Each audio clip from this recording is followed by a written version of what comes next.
Hello and welcome. In this quick Excel tutorial, we're going to look at the minimum and the maximum functions, or the min and max functions. These are two of the first functions you will learn in Excel because of how simple they are to use as well as how commonly used they are.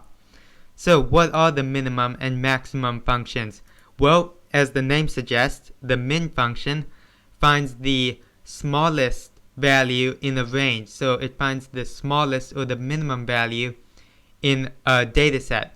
Whereas the maximum, as the name suggests, does the opposite. It finds the largest or the maximum number in a range of values or a data set. So let's try using this in an example.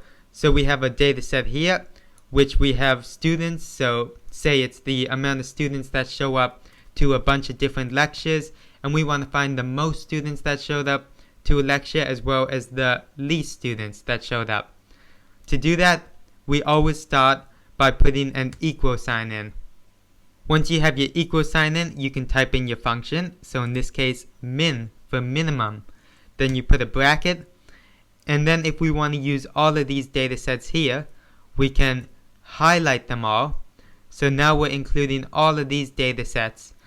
Or we're going from E2, which is E2, this data set here, all the way through to E26.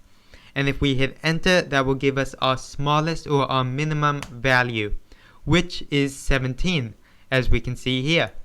And then for maximum, it's the same thing. So equals max bracket.